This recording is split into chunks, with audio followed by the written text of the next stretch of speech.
Adrena di Selendang Pandang sore ini. Masih di bulan April, saya dan Mbak Sonya kali ini kita akan sedikit membincangkan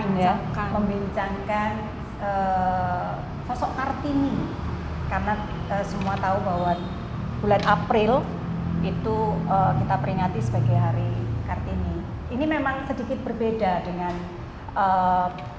edisi-edisi sebelumnya untuk Selendang Pandang yang biasanya kita selalu mendatangkan narasumber. Tapi kali ini memang kita hanya ingin ngobrol ringan saja, berdua saja. Bisa jadi apa yang kita obrolkan ini teman-teman ada yang tidak sependapat mungkin ya, tapi kita tidak ingin memperdalam perdebatan itu. Ini hanya kita berbagi saja, mengobrolkan, siapa tahu ada hal-hal yang bisa kita ambil intisarinya, kemudian bisa dijadikan semangat oleh teman-teman semuanya. Mungkin gitu ya Mbak Sonya. Siap. Nah, terus apa nih? Ya, ini kita ada beberapa isu sebetulnya yang sudah kita kumpulkan, yang mungkin akan kita bincangkan di sore hari ini, mengiringi mendung yang sudah mulai hilang, rintik-rintiknya juga sudah mulai reda, dengan teh hangat, panas. Oh, teh panas. Dengan teh panas kita akan mencoba membincangkan tema-tema yang sudah coba kita kumpulkan, yang ini sekiranya ada beberapa yang menjadi perdebatan gitu. Yang paling krusial, yang paling urgent, yang paling sering juga kita ketahui tentang Kartini.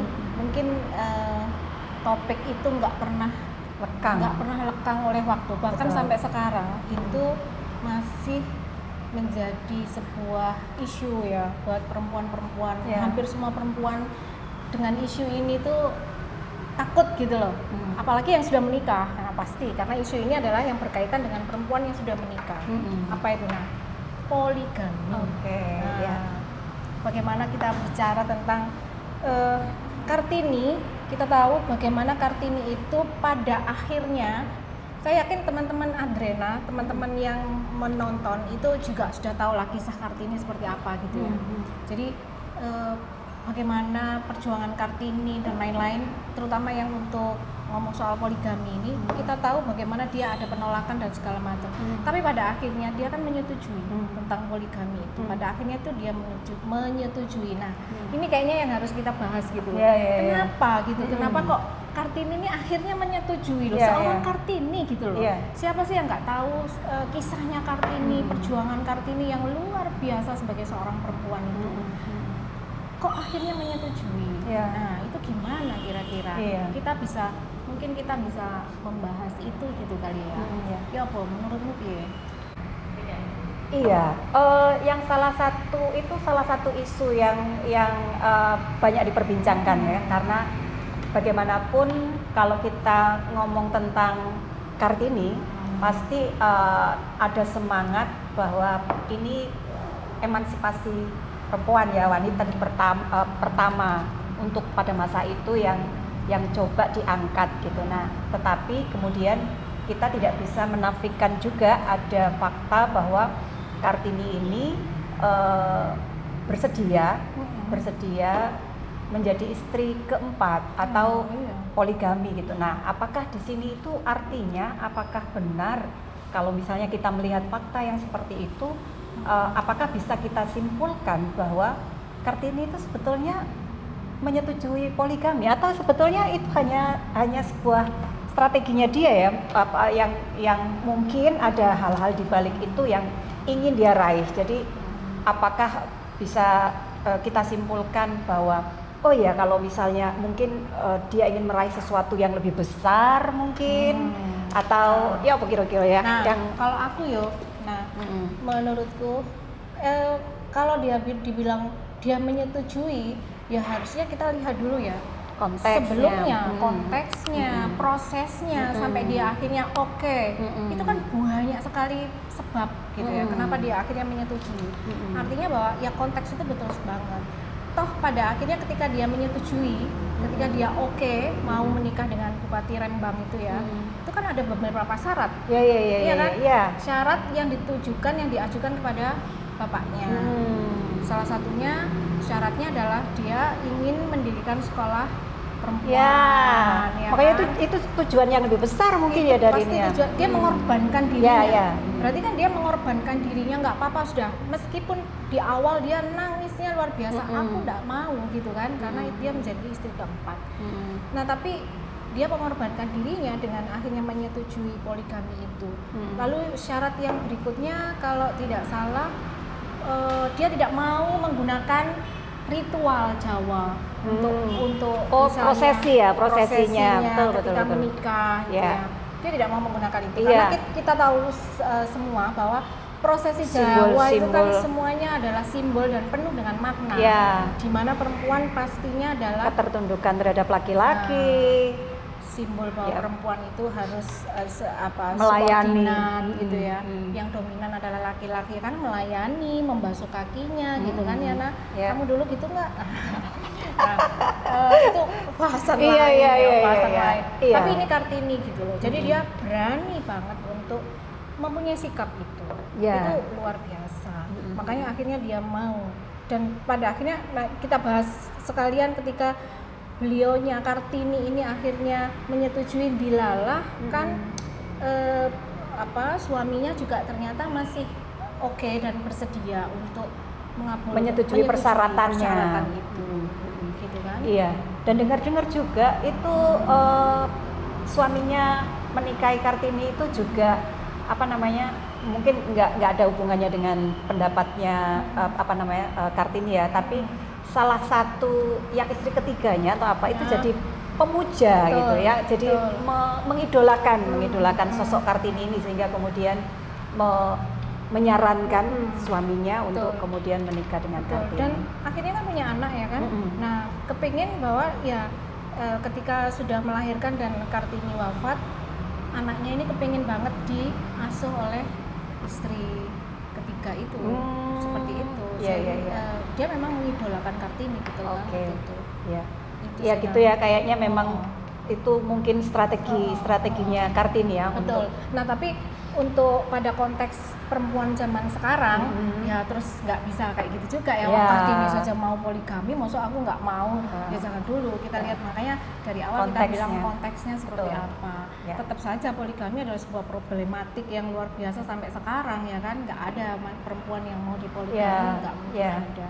Dan itu jadi semangat bagaimana kita tetap memperjuangkan untuk tidak poligami. Tidak ada ampun untuk poligami ya. Tidak ada ampun untuk poligami. Meskipun ya kalau kan mau panjang lagi, agama memperbolehkan kok. Memperbolehkan ini kan juga syaratnya berat tuh. Syaratnya berat. Itu sebetulnya kan menjadi salah satu indikasi sebetulnya nggak boleh, cuman kata-kata nggak bolehnya itu lebih diperhalus dengan syarat-syarat yang memberatkan gitu. Oke, ini ada lagi yang kedua. Isu yang kedua, Raden Ajeng Kartini apakah penganut paham feminisme? Ya, seperti yang kita tahu bahwa gerakan yang dilakukan oleh Kartini ini walaupun memang menjadi salah satu masih kontra ya, pro dan kontra. Ada yang mengatakan bahwa sebetulnya beliau ini lebih pada emansipasi saja, bagaimana ide untuk menggagas bahwa perjuangan perempuan, pembebasan perempuan pada masa itu, kemudian membuka peluang pada perempuan untuk mempunyai akses yang lebih besar terhadap pendidikan dengan membuka pendidikan, walaupun sebetulnya memang kalau misalnya dilihat kita kalau feminisme radikal itu lebih pada bagaimana perempuan ini memiliki hak dan kewajiban yang sama dengan laki-laki. Kemudian sistemnya seperti apa kayak gitu ya.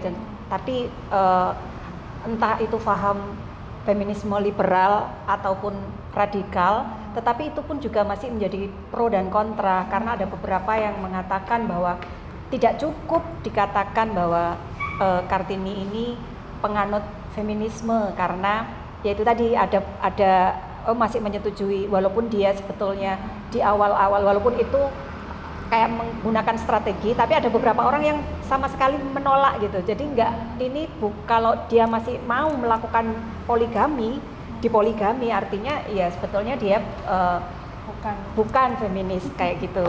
Nah, Kartini lahir 1879 ya.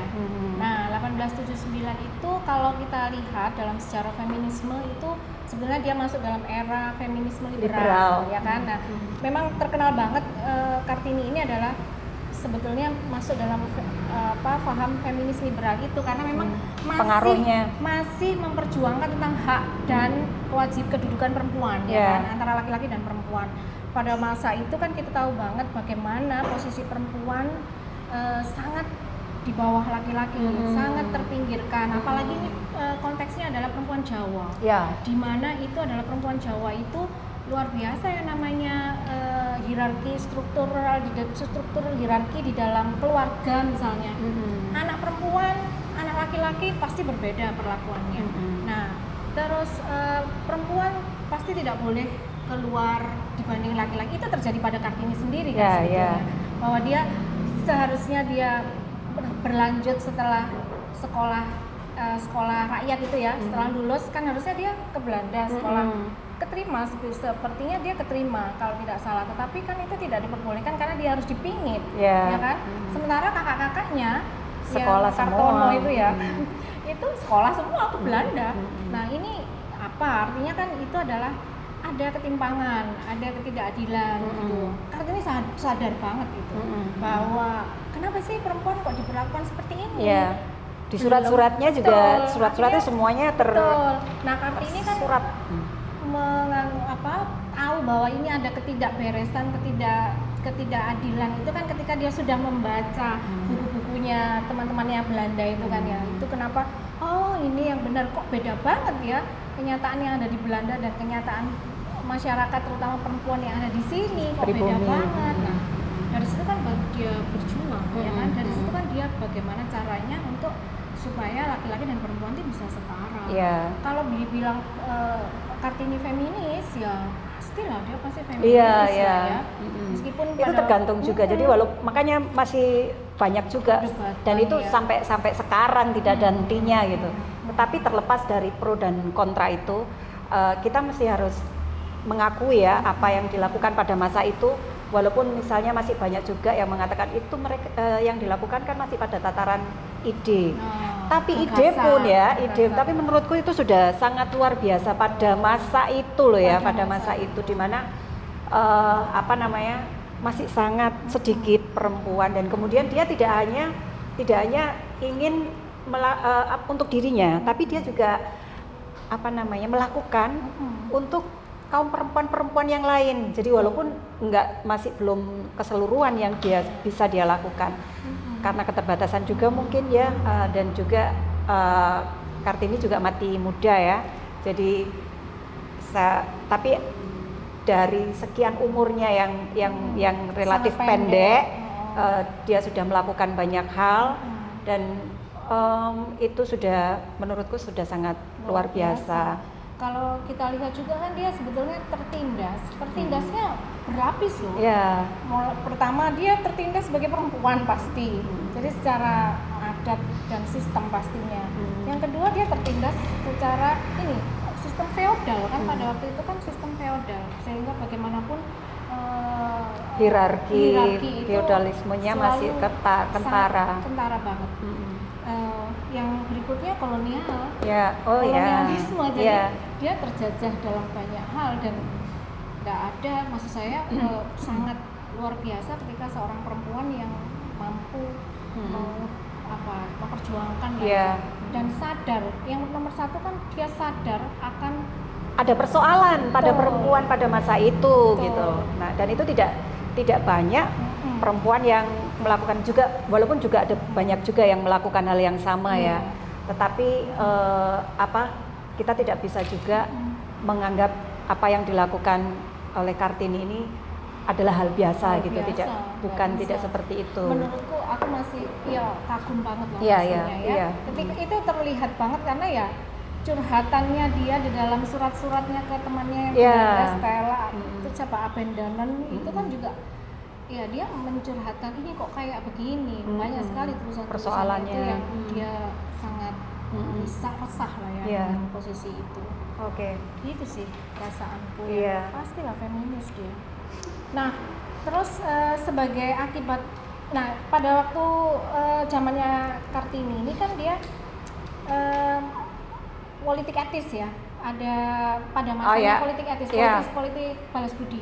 Bagaimana Belanda ingin teman-teman yang ada di Indonesia waktu itu Hindia Belanda ya, belum ada Indonesia, Hindia Belanda untuk pemuda-pemudanya disekolahkan ke sana, tapi tentunya itu juga terbatas pada bangsawan pastinya. Kita belum ngomong rakyat biasa ini, rakyat biasa belum nggak dapat apa-apa nih. Gilirannya ntar nanti ya rakyatnya itu nanti aja, ini masih ngomongnya keluarga bangsawan. Berarti sampai sekarang ya itu ya. Kalau Anda jadi rakyat kecil, nanti aja. Oleh opo-opo aslinya kan, nggak dapat apa-apa kita. Ngomong tentang Kartini yang bangsawan itu aja luar biasa banyaknya persoalannya toh.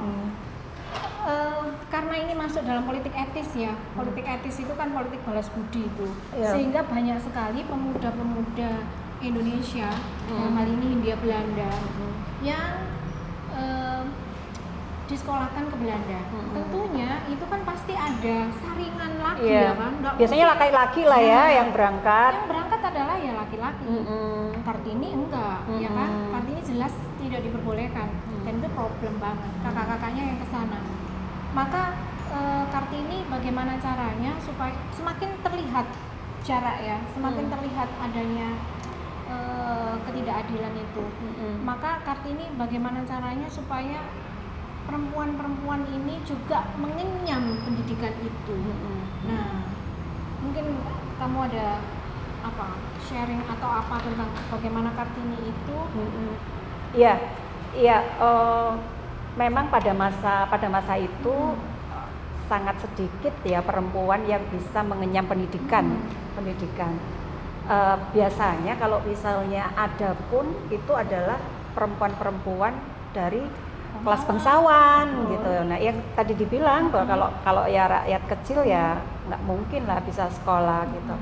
Nah, ini ide pertamanya Kartini ini, dia ingin memberi ruang untuk pendidikan pada perempuan yang lebih luas. Tapi memang sepertinya kalau misalnya kita melihat di awal ini yang sasaran yang pertamanya memang masih pada perempuan-perempuan bangsawan.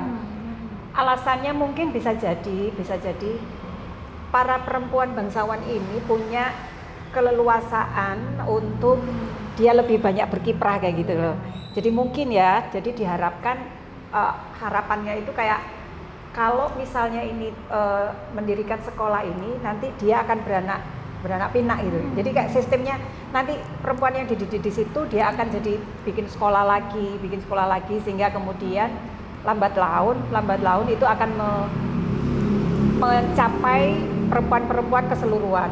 Tapi ada juga yang enggak setuju dengan pendapat yang begitu. Jadi intinya kayak itu kenapa harus berjenjang kayak gitu? Kenapa enggak keseluruhan aja?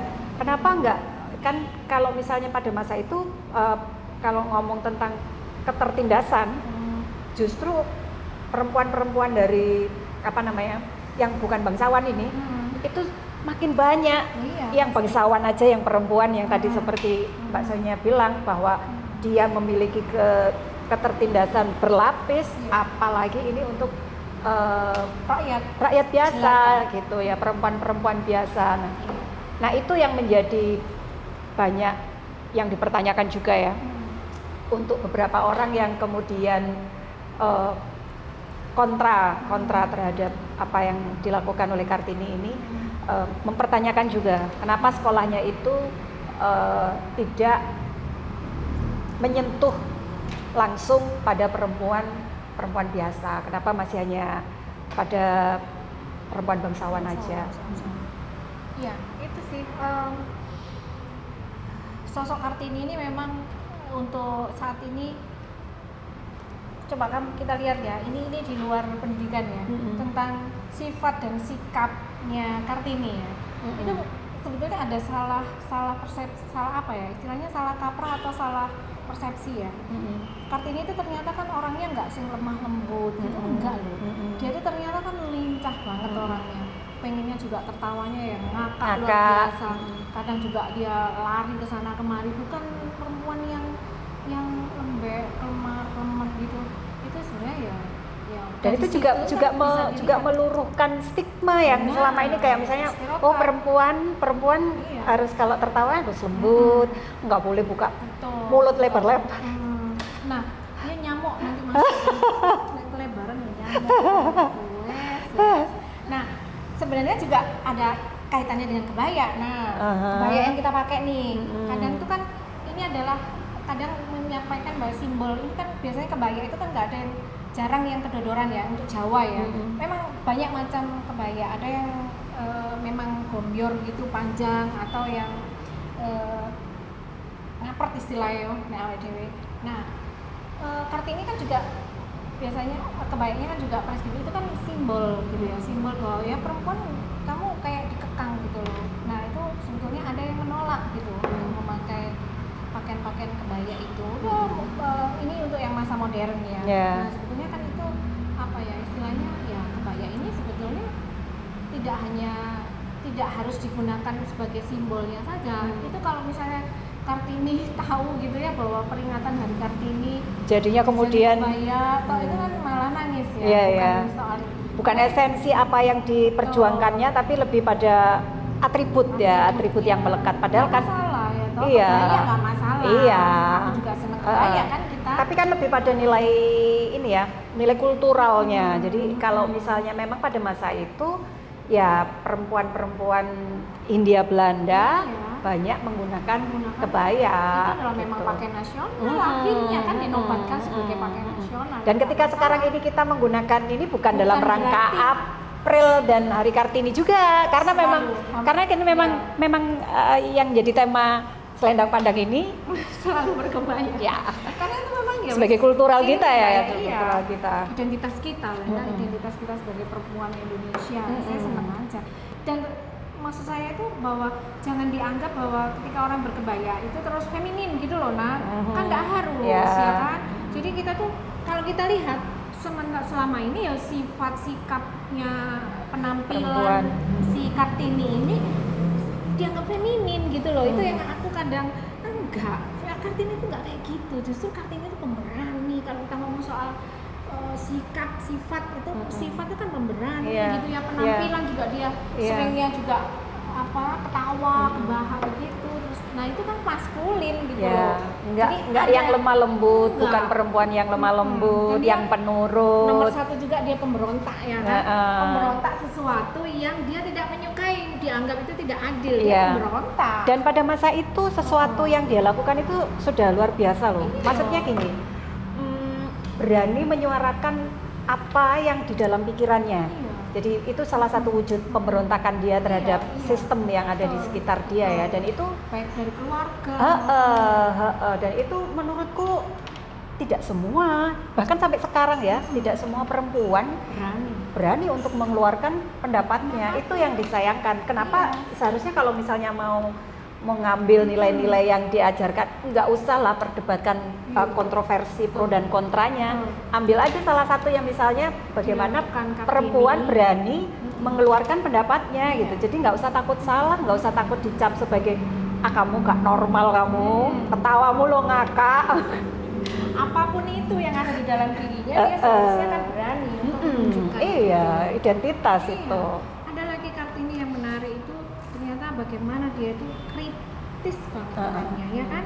Kritis banget. Kritis misalnya dalam hal ini yang selama ini kita anggap tabu, ya.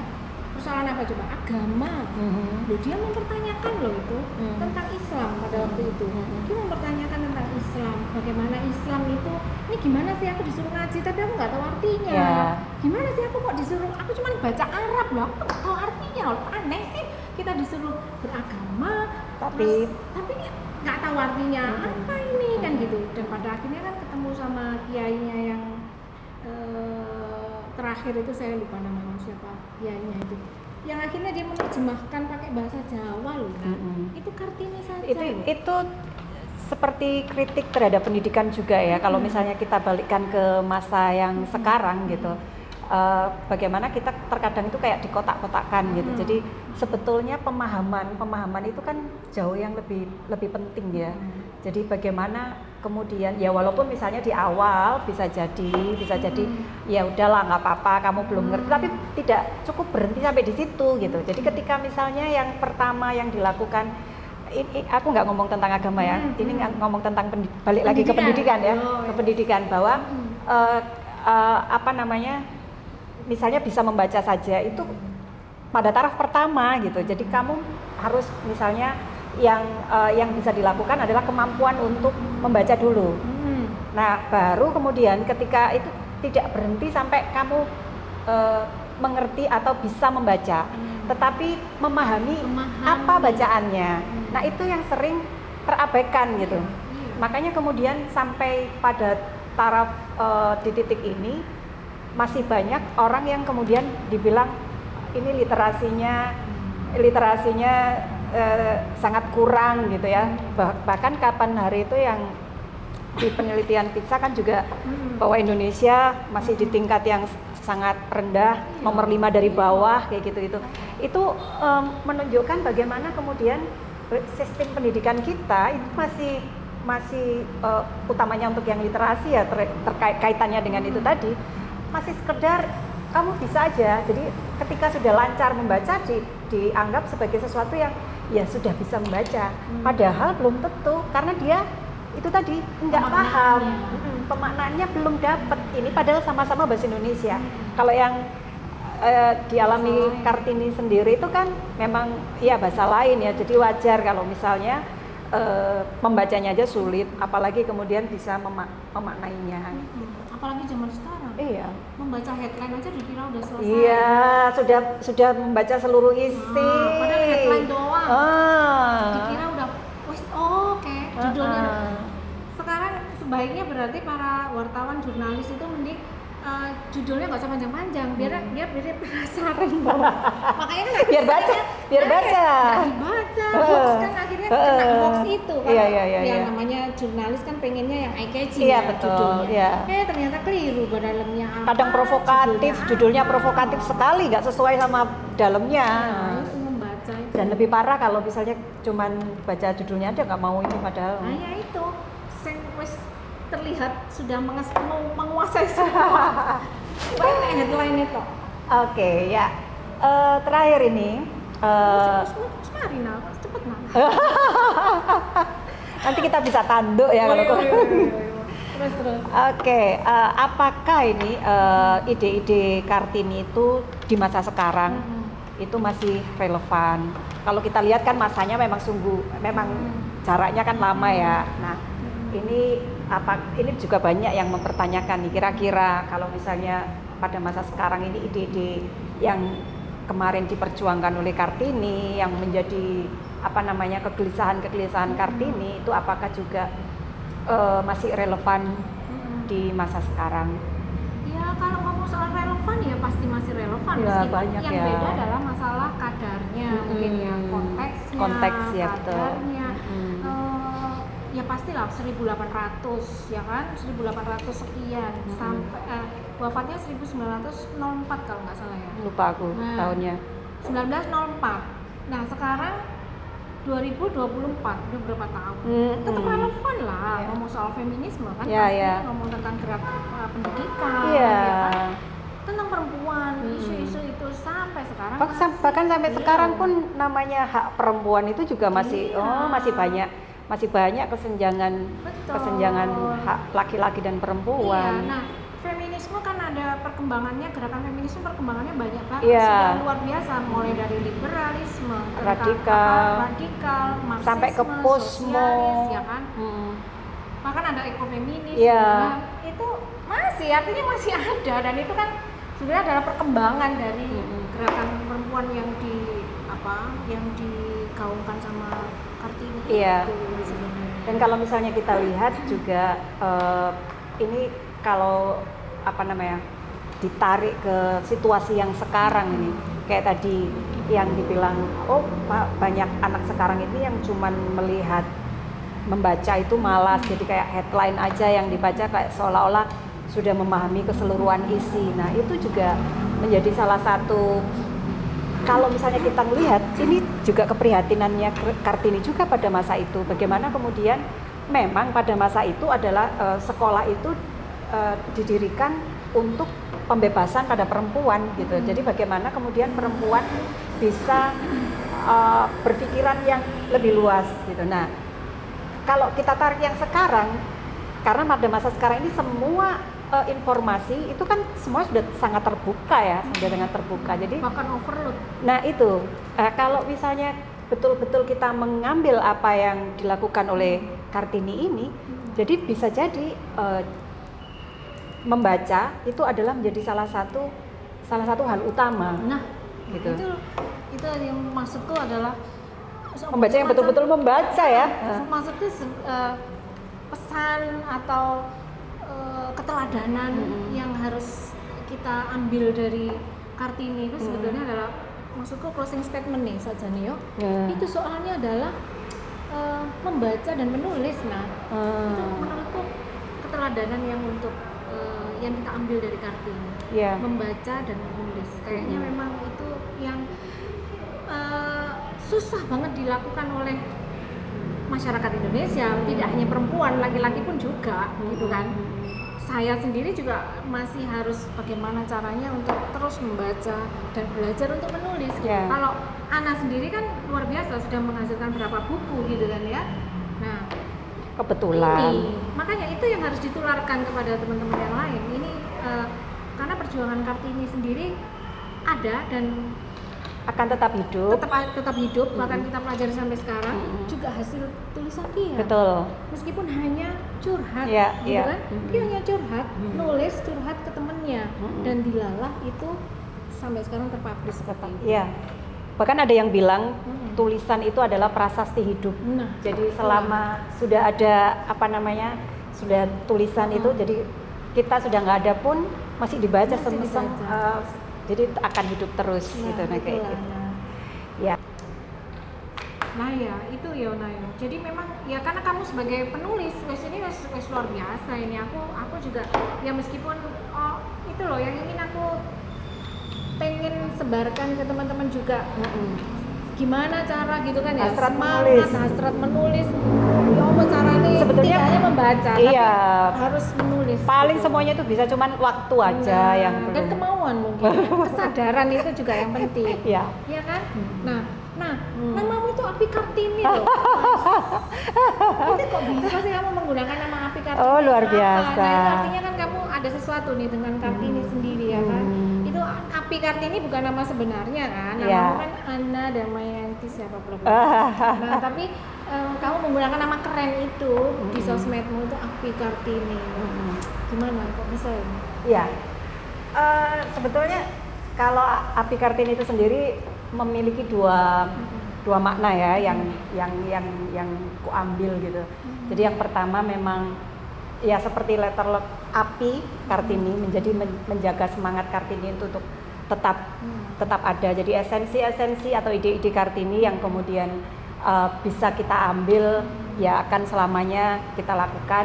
Dan yang kedua, Api Kartini ini sebetulnya salah satu media yang diterbitkan oleh salah satu gerakan perempuan pada masa jadi punyanya Gerwani. Jadi itu media yang menyuarakan gitu, yang menyuarakan bagaimana kondisi-kondisi perempuan, perlawanan perempuan. Jadi dua-duanya ini tak ambil jadi satu.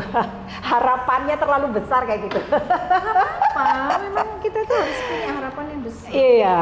Asalkan kita harus sadar bahwa ketika harapan itu tidak nanti harus bagaimana menghadapinya. Ya. Apa? Ya kata orang begini ya. Ketika kita mau belajar sesuatu,